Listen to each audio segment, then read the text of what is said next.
May kopya po tayo niya. Ikaw nagtanggap. Yes, ma'am. Oh, yan. Alam mo, Nagpasample ka. hindi ako ito. Ay, hindi ka ba? Dalawa na bili natin. Lagay dyan. Para- Hinalian. Ngayon lang ba kayo dito? Ngayon lang kayo? Yun lang. Mali.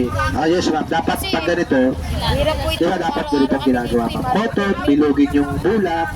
Ang purpose kasi, ma'am, ng cotton, kaya ang purpose kasi nito, di ba, pag nilagay nyo, para yung mag-circulate yung gamot, doon lang sa may kulugo. Kasi once na naipit yan, halimbawa, ganyan, Ilang ma'am. minuto? 2 minutes. Pansin nyo, nag-expand, Kapag medyo malaki, sir. susunod talaga yun. Kaya dapat, ma'am, ganyan lang, oh. Bulak, basain. At saka yung oras. Yes, ma'am. Opo, sobra-sobra, no. Dapat ganyan lang. 2 minuto lang, pang kulugo. Pag malaki, 5 minuto. Pag sobrang laki, 10 minuto. Ito, 2 minuto lang yan. Tapos kukutsilyo yun. Hindi, ma'am. Ma'am, yung ginawa ko sa'yo, kinarot ko. Yun na yun. Alam niyo kung bakit? Kasi, ma'am, itong ginagamit ko to sa kalyo. Ilang minuto yan? 2 minuto, ma'am.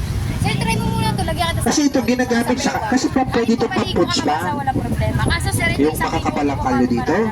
Itong ginagamit namin. Ang init na yun. Kahit piyak-piyak ka pa, ito yung ginagamit namin, ma'am. Sa mga bebong ko. Minuto lang, natatanggal na namin yung mga nagbibiyak-biyak na sako. 150, ma'am, kasama na po ito. Kapag may anak. Meron na kayong libreng pangkayod ng sako.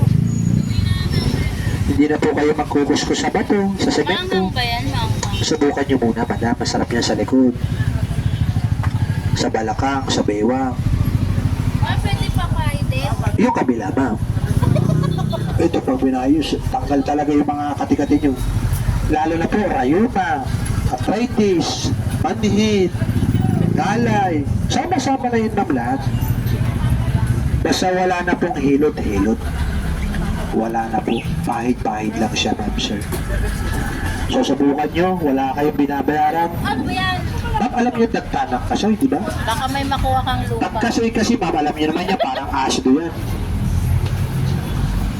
Pero ito, Sir, pakiram. may halo na siyang tubig. Kaya yung pH level niya, Kaya ng balay. yes, ma'am. 150 pa rin, ma'am, yung maliit natin. Naglagay na ba kayo, di ba? Subukan nyo muna, ma'am. Oh, katulad dito, ma'am, oh, kulugo. Tatanggalin ko na po, ha. Huwag yun na tingnan, ma'am. Oh, yan na, oh. Punasan. Oh. Ma'am, pansin nyo kanina, umalsa na. Ate niya, umangat na, ma'am. Ako na bahala dyan, ha. 1, 2, 3, ma'am, ha. 1, 2, 3. Tapos na po yung kulugo nyo. Tapos na po. Tapos na, ma'am. Tapos na, ma'am. Tapos na, mami. Tingnan nyo na kung gusto mo. Wala na. Thank you. Ma'am, oh. Thank you, Doc.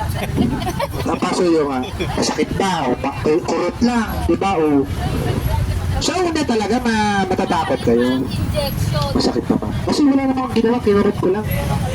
2 beses ko lang kinurot na. Ayun si Pagay ko. Yes. Wala, oh. Nasaan na yung kulugo ni madam? O, ito na. Blood works, ma'am. Nagkakapayad lang. May pinanik lang, ma'am. 150, ma'am. Siyempre, sugat, medyo makirot-kirot. May Ay, pinanik ano lang. ka, wala. Yun lang ang ginagamit, Sa ma'am. loob po ng 5 araw. Kaso, ma'am, ang Ay, pagkain. 2 daw bunso. Pasuyo.